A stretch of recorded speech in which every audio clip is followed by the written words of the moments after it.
Hello, my name is Kat. My name is Mia. And my name is Mackenzie. And welcome to The Couch Potato Lab, the show where we bring the science to you. Now, if you would like to join us for today's episode, you can download today's lab manual at bit.ly/couchpotatolab. You can also text into the show using the number 306-570-1013. You could also reach out to us using the hashtag CouchPotatoLab and find us on our social platforms at Eyes Youth on Facebook, Instagram, Twitter, TikTok, and YouTube. And we're also doing an Instagram giveaway this week for a free week of camp. If you'd like to head over to our Instagram to check that out. Now, let's meet the scientists here with me today. To my left. Hi, my name is Mia. My pronouns are she, her. And a fun fact about me is I have been to 19 countries in my life. Holy. 19! Mm-hmm. That's crazy. Wow. And my name is Kat. My pronouns are she, her. And a fun fact about me is I PR'd my hang block clean this morning at the gym at 198 pounds. So I was very excited about that. Wanted to get 200, but just wasn't happening today. Tomorrow, Kat. You'll get it tomorrow. Thanks, Kenzie. All right, let's meet to my right. Hello, everyone. My name is Mackenzie. My pronouns are she, her. And a fun fact about me, to be honest, my tummy hurts a little bit. And I think it's because I had a snack before the show, and I thought it was going to be really yummy. I made it in my kitchen last night, but turned out I think I accidentally ate some of the Play-Doh. So hopefully my stomach starts feeling better soon, but you know what? I think all of the fun is just going to, distract me anyways. But before we get started, I just want to recognize that we are coming live to you from Treaty 4 territory. So that is home of the Nehewak, Nakaway, Lakota, Nakota, as well as the homeland of the Métis Michif Nation.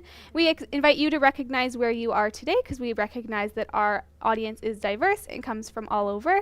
So we invite you to take a minute to recognize where you are today and where you're going to be learning with us. Great. Thank you, Mackenzie. Now, scientists, I'm going to ask you to step out in front of your tables because I want to make sure that your brains are warmed up for today's episodes. All right, are you ready? I'm ready. All right, so first I need to see 5 jumping jacks. Let's Okay. go. Whew. 2, 3, 4, 5. All right, now I want you to do, pretend you're jump rope. Let's do some jump rope. Okay. Hop on the place. Yeah, that's good. Oh, goodness. This feels like a workout. Keep going. All right, now do some squats. Okay. Perfect. Great form. Nice and tight. Oh, Good yeah. job. All right. Now let's do some lunges. Forward lunges. Okay. This is like a gym workout. Yeah, geez, I already went to the gym today. All That's right. okay. Perfect. Do you feel like your brains are warmed up? Yeah. Yeah. Do you? It does. My brain does feel really Yeah. warm. Perfect. Now, Kat, I don't know. I think some people might be confused because it did kind of feel like a workout. Like I'm kind of out of breath right now. Yeah. So definitely felt like a workout. But the thing is that while we were doing that, we were also warming up our brain because our brain told us what to do. It told us took what Kat told us to do, and then we did it as an action. And that had to do with everything happening in our nervous system. Wow. Really? It did, yeah.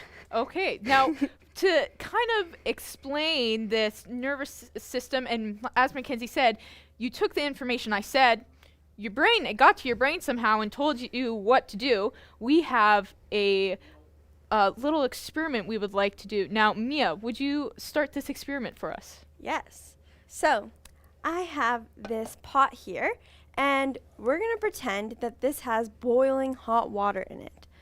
So, the first step is I am going to be the stimuli. So, it is hot water. So, now I have to think, am I going to touch this hot water? Is that a good idea? So, I have to bring it over to Kat. All right, so we had this stimuli being the hot water, and as Mia places her hand over it, her sensory neurons can tell that, hey, this water is hot. So right now, just her sensory neurons can feel that the water is hot. There's maybe some steam coming off of it that they can feel. So now we need to pass this message along to the brain. Mackenzie? All right. So then the sensory neuron sends that information up to the brain. Now, once it gets to the brain, this sensory neuron, it has a lot of information in it, and the brain reads this information. And the brain gets to kind of determine what it thinks about it. So it's combining all of the information we know in our different memories and our experiences from the past so that we can take this information that our senses are taking and to kind of interpret it to decide what we should do next. So in this case, the brain is saying, ouch, if we touch that hot water, it's going to burn us and it's going to hurt. So the brain decides that we should move our hand so we can avoid that. Now, we can't just leave that information in the brain, otherwise it's going to sit there and it's not going to do anything. So I'm actually going to send it back down that pathway, and I'm going to send it over to Cat. So now that the brain has decided that we want to move our hand away from this water, we need to send that message through our motor neurons, because our motor neurons will send the message to our hand to get it to move. So we need to pass this message along back to Mia. All right. So now I'm going to do the action. So the action is to move my hand because it is too hot. So then I know, okay, I have to move my hand, and I'm not going to touch the hot water. So this has to do with two different words, so afferent and efferent. So the afferent pathway is going to the brain, and then the efferent pathway is coming back from the brain and then doing the action. Okay.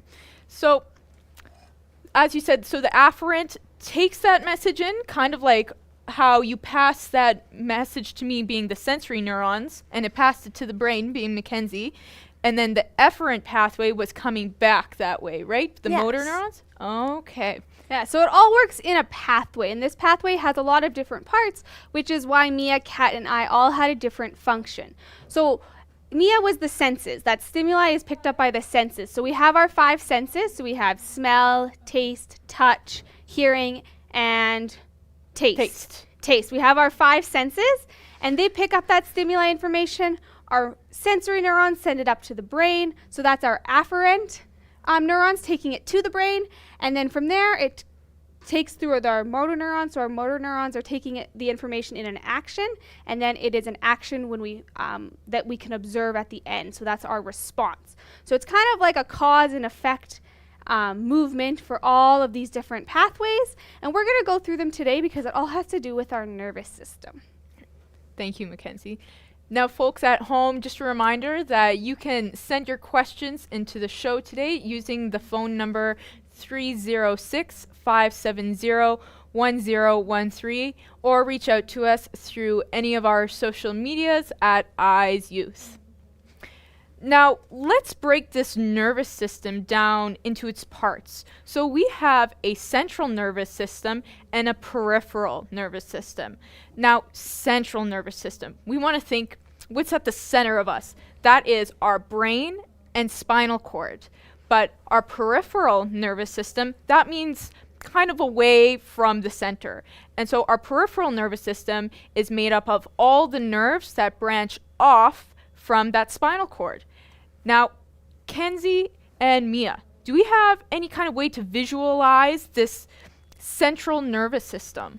Yes, of course. So we're going to start in that central nervous system, and that is our spinal cord and our brain. Now, they kind of both have different functions. They're both very important, but we're going to start off with that spinal cord. So our spinal cord is a really thin, long, tubular structure, and it goes all the way from our lower back up to our skull. Now, our actual spinal cord, it's really, really fragile. So there's a whole structure around it called a spinal column that keeps it safe and protects it, because we don't want it to get damaged, because if it gets damaged, lots of different things can happen that aren't really great for us, and they can cause us to not get the right information to different places, and they can also affect our movement through those motor neurons. So we're actually going to build our own spinal columns today, and as we're building it, we're going to learn about all the different parts and why they're there and why they're important. Do you think we can do that, Kat? I think we can, and that bowl of candy certainly looks delicious. Am I going to get a snack later?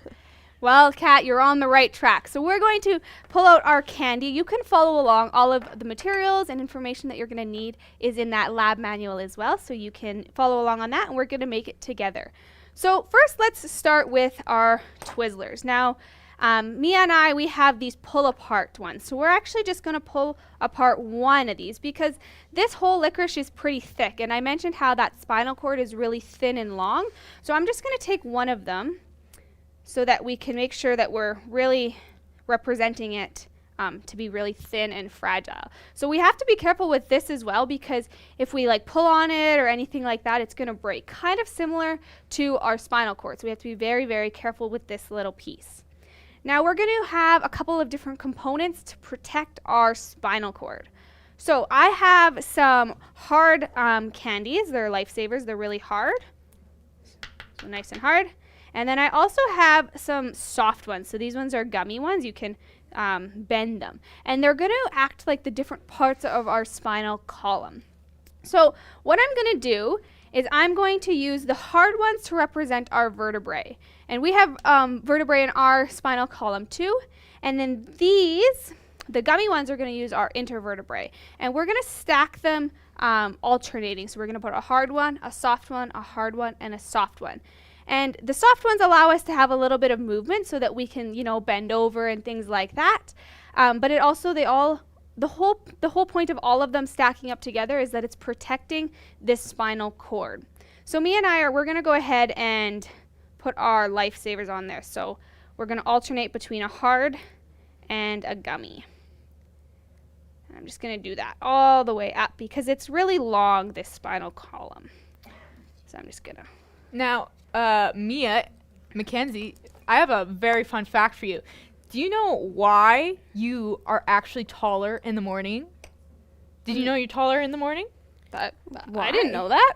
Yeah, so just like those jellies that you're building, them being your intervertebrates where there's fluid between those bone structures in your spinal column, those kind of shrink a little bit throughout the day as we're standing and the bones push down on each other. So you're actually a little bit taller in the morning if you wanted to measure yourself compared to right before bed. Huh. I didn't even know that. Yeah. So I'm just going to continue adding them on here. I want to make sure that this is really nice and big. So again, we're alternating between the two. And it's looking really colorful, which is nice to see. Nice and bright. All right. You know what? I think that that's pretty good, what I have here. How's yours coming along, Mia? Mine looks really colorful and good. I think, is yours this long, Kenzie? Like, is that good? Yeah, I think we're off to a good start here. Okay. Your spinal column is nice and protected, or your spinal cord is protected, yes. Right? So yes, all together, this is our spinal column. So we have our spinal cord that's holding it in the inside, and then we have our alternating hard candies and soft candies. So as you can see, if we just had, I'm just going to show you with these hard candies. If we just stacked a bunch of these hard candies on top of each other, it doesn't matter what I do, you can't move them. They're just stuck. So it's really important that we have those intervertebrae in between, because as you can see, now I can move it. It kind of tilts and it moves. So that's going to allow us to bend over and things like that so that we're not just constantly standing upright. Now, this is just our spinal column, and this is where a lot of those information from our sensory neurons and our motor neurons is traveling through. But not all of our information is going to come from the very bottom or the very top. And that's because there's actually neurons and nerves that extend all over from outside of this. So that's what we're going to do next. So we're going to peel off another one of these licorices, a couple of them, and we're going to, just put them in little pieces. Like, that's perfect. So I'm going to peel off a couple of them so I have lots ready. And then what we're going to do with these is just randomly, wherever you want, we're going to just kind of thread them through and tie them between our lifesavers, kind of like this. Whoopsie. And what do these Like represent, Kenzie? Yes, so these are our nerves. Our nerves, okay. Our nerves that are coming and extending out. So I'm actually going to make them a little bit longer. Those were a little bit too short. And so this is the start of our peripheral nervous system. Yes, that's right. Because we're going to want to take all of the information from all over our body that we're getting through our senses. And some of it's coming from not the very bottom of our spinal column or the very top of it. So these nerves are also bringing in those messages. So if you can see here, some of these nerves are going to be bringing in information. So information like what we're hearing, what we're touching, what we're feeling. And then some of the nerves are actually bringing information out. So some of them are going to be motor neurons and some of them are going to be sensory neurons, depending on what their function is and depending on if they're bringing information to our brain or from our brain. So you can just continue to add as many as you want. We just want it to look like they're sticking out kind of like that. And these nerves, they travel and touch every single part of our body. And scientists have actually created a map to figure out which nerves touch these parts of our body. So we do have a graphic that we would like to show you. And this graphic is a dermatomes map. Now, this shows which specific nerves coming out of that spinal column touch which part of our body, so they control which part of the body we function, what we can feel. And you can see that some parts of our body, like our hand, actually has 3 different nerves that touch it and connect it. So you can see that the hand actually receives signals from nerves from the C6 nerve, the C7 nerve, and the C8 nerve. So that means if, say, you damaged your C6 nerve that controls your thumb, you would still be able to control the other 4 fingers of your hand. And this dermatome map is really important in the medical field because sometimes people get medicine put into that spinal cord. Maybe you've heard the term spinal or epidural. Sometimes people get it when they get a surgery, or if they're giving birth and having a baby, sometimes they get special medicine put into the spaces in that spinal cord to help numb the pain that would be happening below there. And so it's really important that I know in nursing, I've had to know about dermatomes because you need to know when the person has that feeling come back into maybe their legs and at what point that feeling goes up to, because in that dermatome map, if we could bring it back up one more time, you can see that in the map, the T4 right there, that's at the nipple line. So we want to make sure that the numbing or that not being able to feel anything doesn't go up to T4 because your diaphragm is there. And your diaphragm is this big sheet of muscle that helps you breathe. And so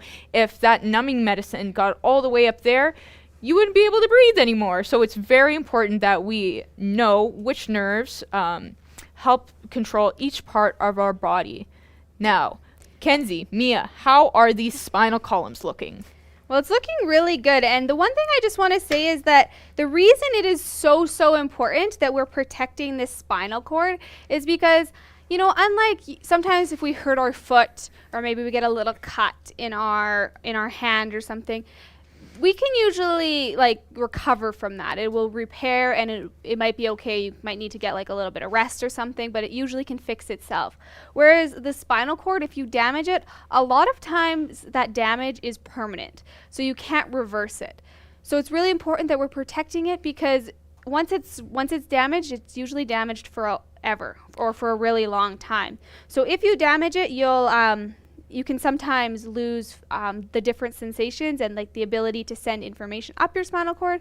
And you can also sometimes lose your different movement and muscle memory and things like that. So sometimes if you get paralyzed, if your spinal cord gets damaged, you won't be able to walk, or maybe you won't be able to move your legs or your arms depending on where you were damaged. So if you were damaged down here, you might be able to move from here up, but if you get damaged way up here, then you might have a hard time even moving your arms. So it's really, really important that we're very careful with things in our back, in our spinal cord, and that we're making sure we have all of our vertebrae and intervertebrae in check at all times. Yeah.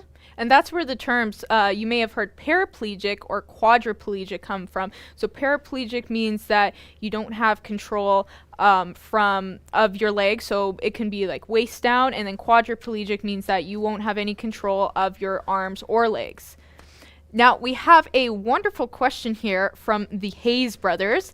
How many brain cells do we have in our brains? Mia, do you know? Yes. So, there are about 100 billion brain cells in the brain, and they are all connected to synapses in the brain as well. And each brain cell can be connected to another tens of thousands of other brain cells. Oh my goodness. That many cells? Yes. Billion. Yeah. 100 billion, all in my brain. Wow, maybe that's why it's so hard sometimes to remember what I had for breakfast. That is a lot of cells, and they all work together, and they help us make decisions in our day-to-day life and bring everything around us in our environment and turn it into responses. So all day long, we're having cause and effect reactions, and that has all to do with our nervous system and the stimuli around us. All right, folks, and just another reminder that if you would like to text in your questions to the show, you can do that at 306-570-1013 or reach out to us on our social media platforms at Eyes Youth. Okay, so we have broken down the central nervous system, the peripheral nervous system, and the Hayes brothers just asked a question about our brain cells. Now, Mia, are the brain cells, are they the same as like the cells in my hands or in my heart? No, they are not. These cells are specific to different neurons in our brain. So this is what it would look like. So it looks different than, I guess, like other cells that we might have looked at in the past. Oh, okay. But talking about this, so this right here, this is an axon. So it's a very tall, or not tall, but a long tail-like structure. And this connects to our neuron cell body, which is this. And then on our neuron cell body, we have things called dendrites. And these dendrites are what allows other cells to communicate with this neuron cell and give them information about what to do. And that goes through our axon, which is this long thing right here. And this is covered in a fatty-like substance, which is called the myelin sheath. And so the myelin sheath allows the electrical signal to go through to this axon terminal. And in the axon terminal, this is where it can connect to other cells. And so the axon is the primary transmission line of the nervous system. Okay, so that is our nervous system cells. So those are what the cells in my brain look like? Yes. Okay. Now, Mackenzie, are these cells working all the time? Do they ever get to take a break? I mean, I feel like I'm doing stuff all the time. That's a great question, Kat. And the answer is actually no. And the thing is that they always have the potential to be firing and to be working, but they're not always working really hard. And when I think of axons and their potential, I like to think of a sugar rush. So I actually brought a bowl of candy. Well, I have a lot of candy here, and I'm very excited to eat this. And I'm going to use this to kind of explain what's happening with those axons and their different potential. So this is a bowl full of candy. Now, if my mom was here, she'd probably tell me I could have one or two, but she's not here, so I'm going to go ahead and eat this entire bowl of candy. All of it? All of it. Really? Mia, will you do it with me too? Yes, I'm going to do this with you. I'm going to eat all of this candy right here. So the reason my mom would probably tell me I can't have this entire bowl of candy is because there is a lot of sugar in here. All of these candies have so much sugar. I'm not sure if you can tell, but they're actually coated in sugar as well. And in here, there's a lot of energy because sugar, it is a fast carb, so it gives you really, really fast energy, and that's what we call a sugar rush sometimes. So maybe if you're drinking a lot of pop or you had a lot of cake or candy, you might get a sugar rush and feel like you have so much energy that you just want to run around. So I'm gonna eat as much as I can, and then we're gonna see what happens. All right. So we'll let Kenzie and Mia chow down on their candy. I guess I have none. But as Mackenzie was saying, sometimes, like candy is really great because it gives you a really quick rush of sugar. You might know someone maybe who has diabetes, and in diabetes, it's really important that if they have diabetes, that they have access to something that will also give them a quick rush of sugar, because they have to check their blood sugar levels, and if their blood sugar levels are really, really low, they need something to spike them back up really quick. And sometimes they need a food that's going to help maintain that too. All right. Kenzie, Mia, you've eaten your candy? No, can No? you count us down? I was waiting for you Okay. to tell me when. Okay. Are we ready? You Yeah. need Yeah. 10 seconds? I need more than that. I need Yeah. like 20 or 30 seconds. This is a lot of candy, Cat. All right, let's count them down. Can we do it in French? Do we remember French? I remember You French. tell me. You tell me. Let's if you try. All remember. right, I'll count up because I don't know if I can count down from French that well. Okay, ready?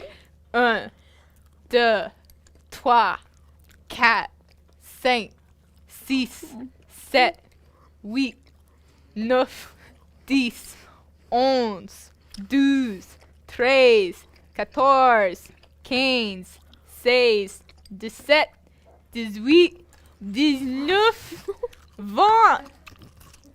Are you done? Time's up. That's a lot of candy to eat in a very short period of time. Do you feel Yeah. the sugar rush yet? I'm feeling it, Mhm. even though I didn't finish, for sure. All right. I can count to 10 in Spanish. I think maybe 1, 2, 3, 4. I can't remember what 5 is. 5. Is it? 5. It says siete. 7, 8, 9, 10. Okay. I can't. Kenzie's done. Mia was helping me with my Spanish. I can't finish. That's way too much sugar for me. Whoa, Mackenzie. I think you might be having a sugar rush. Look at you. Yeah, I have so much energy. You have so much. Well, what are you going to do with this energy? I could run a marathon. Jumping jacks? With jumping jacks? More jumping jacks. Are you ready? Yeah, we Okay. have a huge sugar rush. We need to do something with Yeah. this energy. Okay. Okay. Ready? Okay, yeah. Step out again. We'll go through. Big, got a boot camp. Okay. Okay, ready? Yeah. 5 jumping jacks. Okay. Okay, 5 squats. Jumping lunges. Jumping lunges. All right, do you still have energy after all of that? That was so fast. Oh my god. Okay, I'm okay. I'm so tired. Yeah, you had a lot of energy that you had to use up right there. Yeah. I think I used it all. All Like, of I it? don't even know if I have any left. Yeah. I think it's gone. I think my rush is over. It was that fast? It was that fast. Oh my goodness. And you know what? I'm actually going to graph this because I love math so much. So let's bring this here. I'll catch my breath. I think I need to do more jumping jacks because that's really getting me out of breath. Oh. Okay. So we were talking about axons and their action potential. So that sugar rush, you could see we had, before I had all the sugar, I was kind of just, normal, living my normal life. I had that sugar and I spiked up so much, and then I just had a really fast fall because I used all of that energy up. And I think slowly, I'm starting to get back to normal. I feel pretty good now. And I think normally it wouldn't really happen that fast, but crazy things happen on the Couch Potato Lab, so. All right, so this is called an action potential. So this is kind of what the graph would look like. So if we had, this is my rest, and then I spiked up, down, and back up. So this is kind of what's happening with that action potential. So right here, this line right here, that's kind of my rest. So this is what it looks like at rest. And then you'll notice that if we go right across, this is also rest. So that was before the sugar rush candy, right? That's right. Okay. So right before the sugar rush candy and right after. So that's where the energy level is when we are just resting, just normal. Now an axon, when it fires, so when it gets a message that it needs to maybe transmit or move somewhere, it goes up. So this is when it goes all the way up. So this little part right here, before it moves on, this is the stimuli. So if we remember back to when Mia was the hot water, this would be that hot water. And this is when there is something that needs reacted to or a message sent. So then it fires up. This is the very tip of it. And so maybe that's when they receive the message or the action happens, and then it goes down. Now you'll notice that it goes a little bit even farther down than the resting point. And that's just when it's going to go all the way down, and then I like to think of this as like recharging. So that's kind of when it's going to recharge. Like the cell needs to recharge? Yeah. Okay. From working so hard to send that message. Yes. And then eventually it gets back up to rest, and it's ready to start it all again. So that's when our axons and neurons are firing.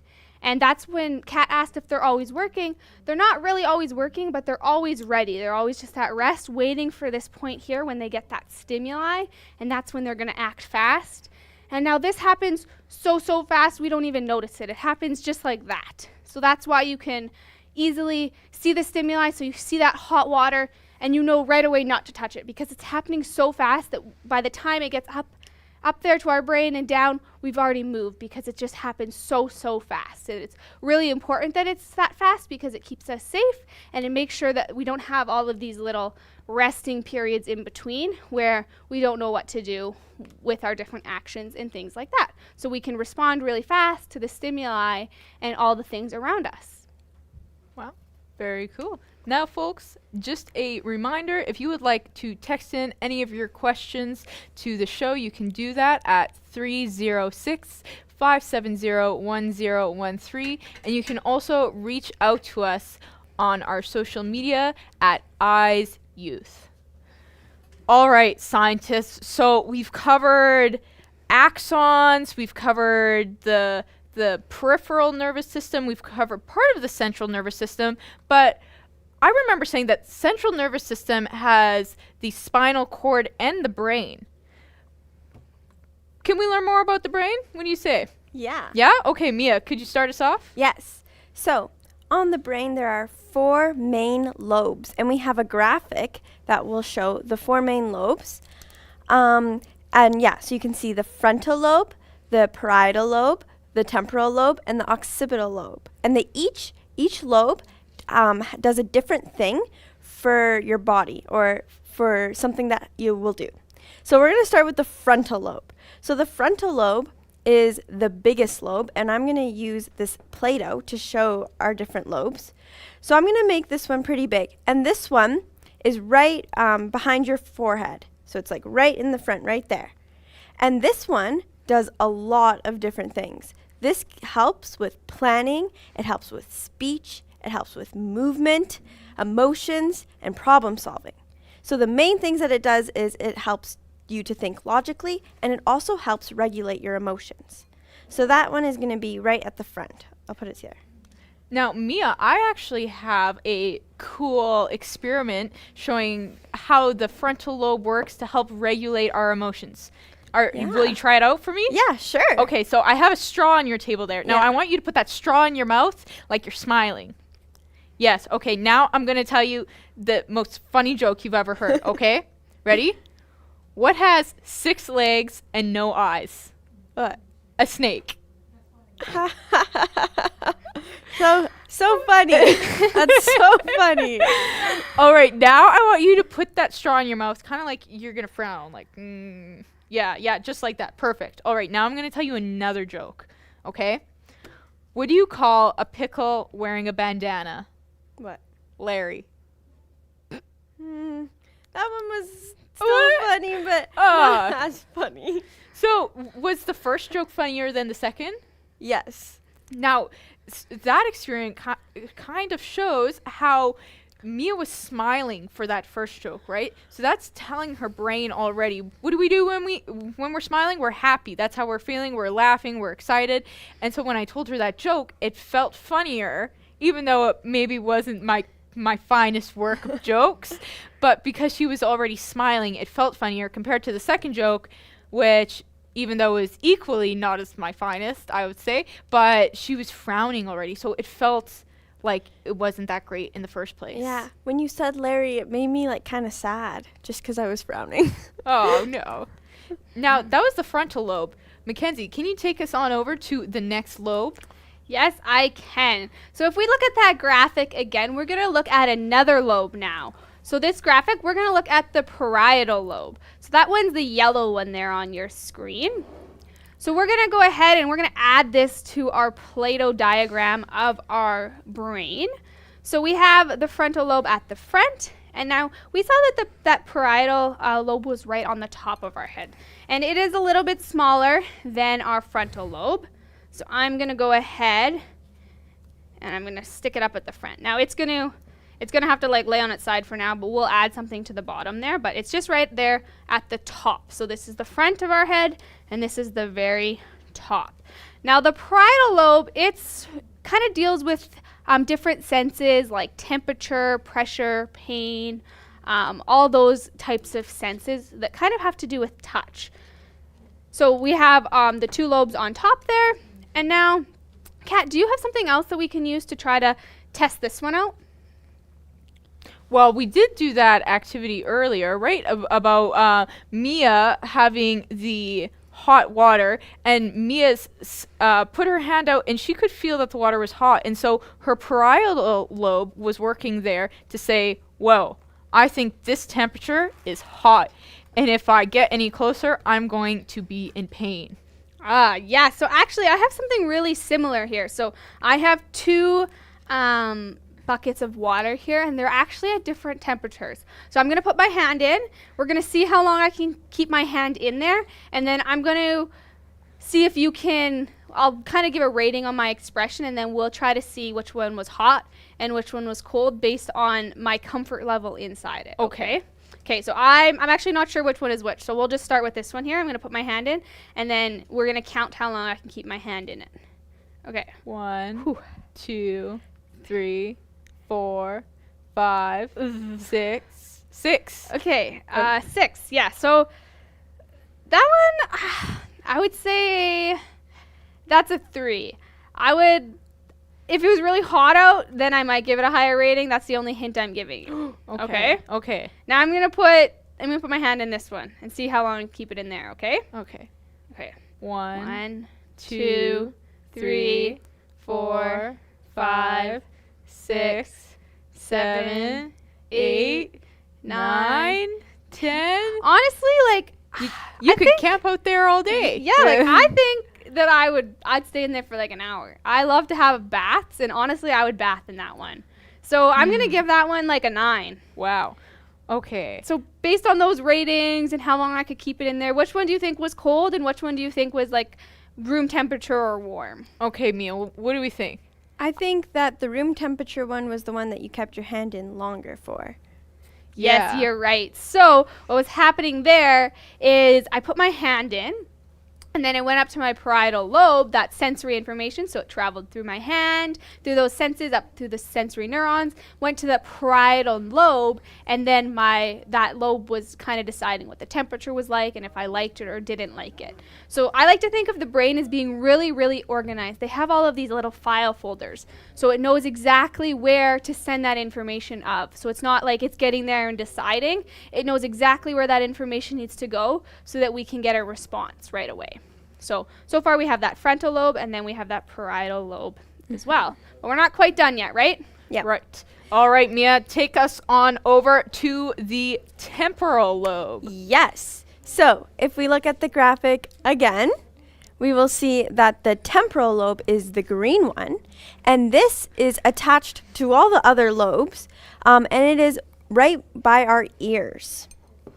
So this lobe helps us regulate our ability to hear. So it helps us hear, and it also helps with our memory. So it helps us remember things.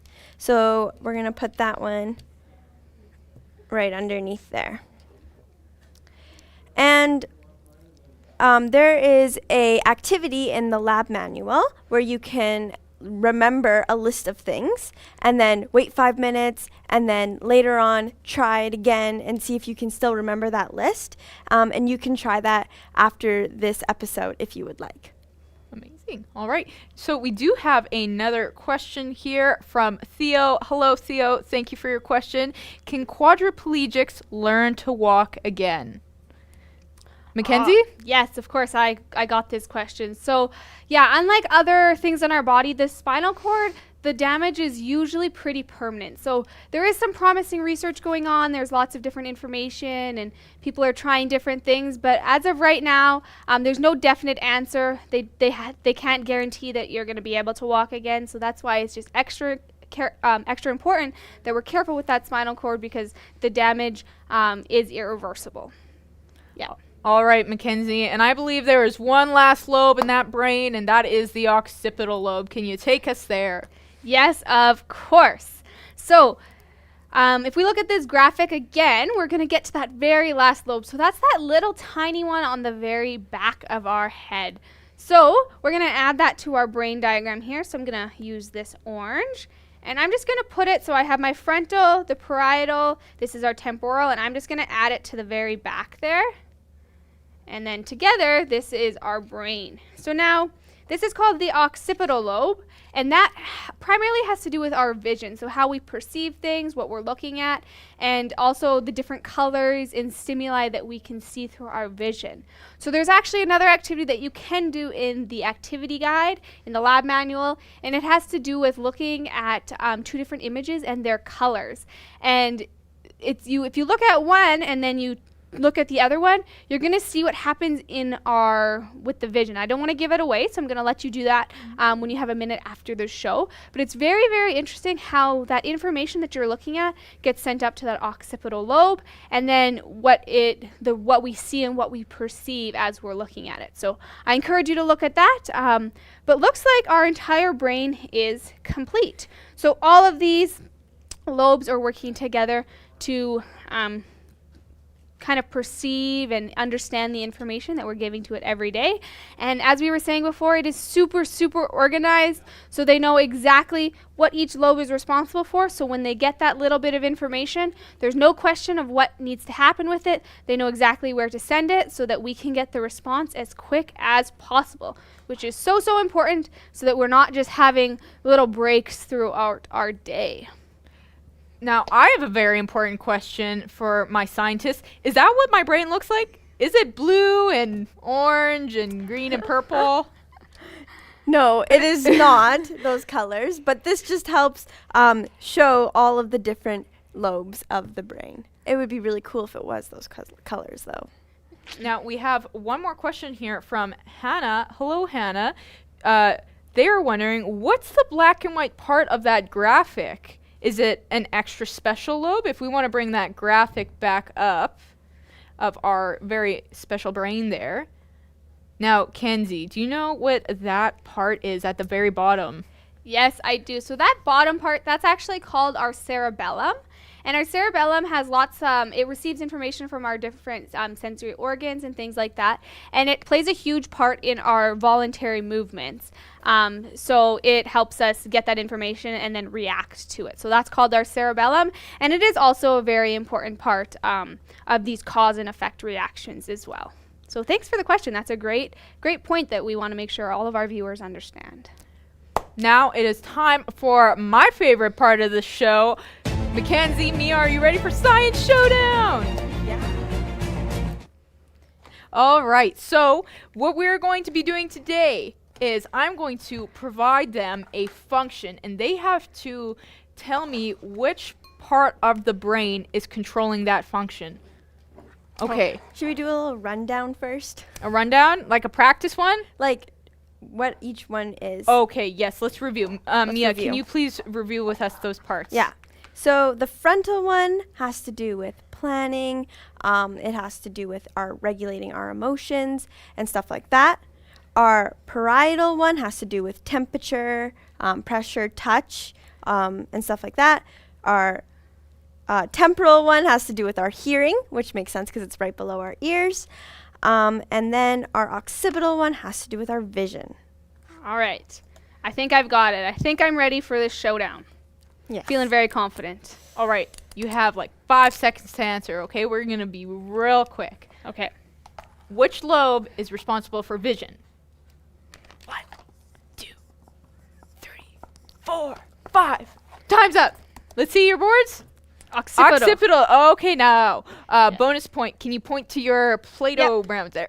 Oh, perfect. Whoa. Wow. Me and Okay. Mia are both on the same page. We're both occipital masters. We are so good at it. We know Oh, yeah. everything about it. All right. Next question. Okay. I'll give you a quick second to erase. I'm getting a little nervous because the I know. occipital one was the most. That one was pretty easy. Yeah, that Yeah. was the one I knew the best. So. All okay. right. Ready? Yeah. Memory. Memory. 5, 4, 3, 2, 1. Okay, let's see your boards. Oh, I Memory? did not that wrong. Oh, memory is temporal. yeah. Point for Mackenzie. Now, can you point to the temporal lobe? Temporal. Yeah, bottom, green. Yes, perfect. Yep, got it. All right, Perfect. That's a point ready for the next me. one? Yep, I'm very ready. Okay. Pressure. Pressure. Oh, pressure. When you touch something and you Oh, can feel right, the yes, pressure. I remember Maybe you're this. giving a hug and it's a really tight hug and you can feel that pressure. Ready? 3, 2, 1. Shutterboards. Parietal. That is correct. Good job. Okay, next one. Erase your boards. This one. Planning. Planning. Ooh, 5, planning. 4, 3, 2, 1. Oh no, I'm late. Let's see. Frontal. That is right. Good, Let's good. See let's see on our model brains. I think that's the blue, blue part. one. The blue. All right. Great. What's a good? Are we at a tie? No, I think Mackenzie is 1 point. I think I'm pulling ahead here. Yeah, you have Yeah. 1 point. Okay, Okay. this one we'll do a special question. Okay. This might be a little bit tricky. Okay. Oh, Double the no. points. Double the points. Double the points. Double Okay. or nothing. Win it all. I okay? mean, Mia, you could catch up to me here, so I better be on my Okay. best. Hopefully Okay. my brain's ready for this. This part of your brain is responsible for balance and coordination. Oh goodness. 5, 4, 3, 2, 1. Let's see. I'm not confident. Cerebellum? That is right, Mackenzie. That Oh, is your what? cerebellum. I took a wild guess on that because I don't remember talking about that when we did our diagram. So I'm glad that I can make a good hypothesis because my hypothesis turned out to be correct this time. I was thinking hearing, and that has to do with balance. That's why I said the Oh, temporal right. one. That's a very good guess, you know. Yeah, Yeah. that's very good. Very good, educated guess. Now, we have another question here. What color is our brain? Mia, do you know what color our brain is? Our brain color is gray with hints of white, black, and red. So it's not bright orange and blue and green and purple? It is not. Yeah, something really cool is last summer at Eyes Camp actually lab, and in the psychology lab they actually have a real brain. Now it's preserved and it's like in this jar. We're not allowed to touch it or anything like that, but you could observe it. So you could see all of these different folds and you could see the color, and I can confirm that it was pretty gray looking. So that is a true fact. Mia is definitely a master. She knows everything there is about the brain. I can tell. Now, scientists, we have another question here. How many nerves are in our body? Do either of you know? I do, yes. There is so many nerves. And I mean, we don't have an exact number. Everyone might have a little bit different, but scientists say there's around 7 trillion nerves in our entire body, which is so many. Like, That's a lot of zeros. that is so many zeros. I would not want to have to write that number out. Wow. All right. That wraps up our science showdown. Congratulations, Mackenzie. Now, let's take a look at our STEM spotlight for this week. It is Dr. Lisa Peeling, a neurosurgeon. On today's STEM Spotlight, we want you to meet Dr. Lisa Peeling. She's a neurosurgeon in Saskatoon, Saskatchewan. She performs surgery on patients who have challenges with their nervous system, and this includes brains, spinal cords, and nerves. For example, neurosurgeons may operate on someone who has a brain tumor or who suffers from brain trauma. They may also operate on someone who has had a spinal cord injury. What incredible work, Dr. Peeling. An amazing woman and neurosurgeon, and I don't think I could have the guts to operate on someone's brain, but I'm glad that there are people out there who do. Now it is time for our segment, Ask Our Scientists.